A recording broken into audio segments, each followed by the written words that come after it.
প্রশ্ন হচ্ছে এই, আমাদের উৎসরের সিজন এসে গেছে।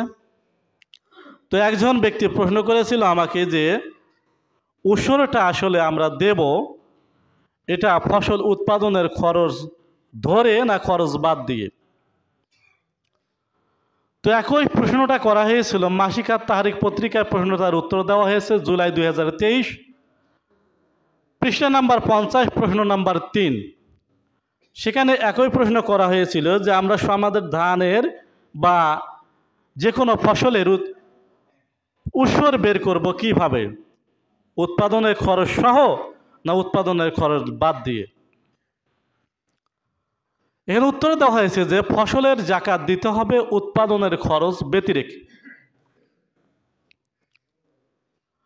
যদি আপনার সম্পদ নিসাব পরিমাণ হয়, অর্থাৎ উৎসরের নিসাব পরিমাণ হয়, তাহলে বৃষ্টির পানিতে হলে 10 ভাগের 1 ভাগ, আর সেচের পানিতে হলে 20 ভাগের 1 ভাগ সম্পদ আল্লাহ রাস্তায় উৎসর দিতে হবে, উৎসর বের করে দিতে হবে। সহিহ আল বুখারী হাদিস নাম্বার 1483, মিশকাত হাদিস নাম্বার 1797, বাইহাকি শরীফের একটি হাদিস এবং সুনানুল কুবরার হাদিস, সেখানে বলা হয়েছে যদি জমি থেকে উৎপাদিত ফসলের উৎপাদন খরচ বাদ দেওয়া হতো, তাহলে 10 ভাগ আর 20 ভাগ করা হতো না। যেহেতু সেচের মাধ্যমে যে ফসল উৎপন্ন করা হয়, এতে যেহেতু খরচ বেশি হয়, এখানে রাসূল কারীম সাল্লাল্লাহু আলাইহি ওয়াসাল্লাম এখানে 20 ভাগের 1 ভাগ দিয়েছেন। আর বৃষ্টির পানিতে যেটা হয় সেখানে 10 ভাগের 1 ভাগ দিয়েছেন। মূলত উৎসর ছিল প্রথমত 10 ভাগের 1 ভাগ, কিন্তু বৃষ্টির পানি ব্যতিরেকে সেচ দ্বারা উৎপাদিত ফসলে একটু খরচ ব্যয়ভার বেশি হয়, বিধায় আল্লাহ রাসূল পরে সেই ফসলের 20 ভাগের 1 ভাগ করে দেন।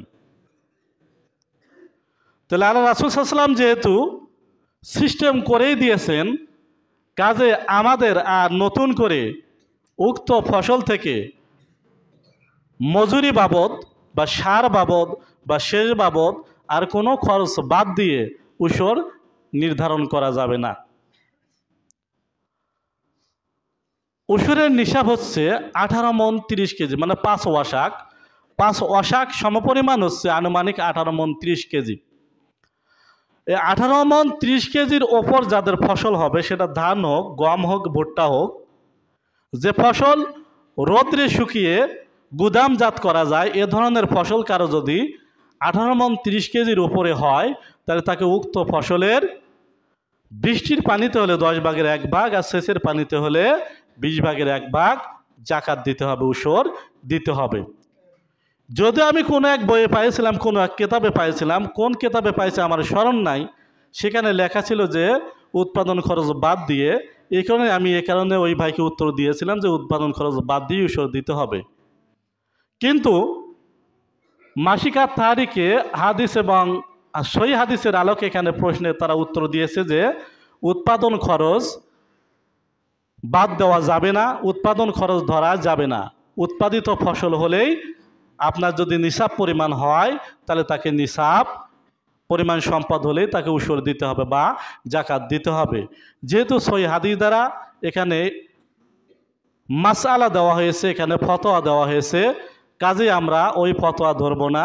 আমরা মাসিক আত তাহরিকে যে ফতোয়া দিয়েছে, এই বিধানটাই সবাই ধরব, এই রায়টাই সবাই ধরব যে উৎপাদিত ফসল থেকে কি যদি 18 মণ 30 কেজি হয়, এটা যদি বৃষ্টির পানিতে হয় তাহলে 10 ভাগের 1 ভাগ এবং সেচের পানিতে হলে 20 ভাগের 1 ভাগ জাকাত দেব। এখান থেকে আর নতুন করে কোনো খরচ বাদ দেওয়া যাবে না।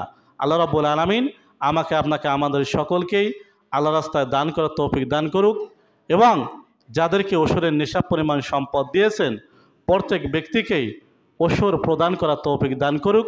সকলে বলে আল্লাহুম্মা আমিন। রব্বুল আলামিন আমাদের জীবনের অতীতের গুনাহ খাতাগুলো তুমি মাফ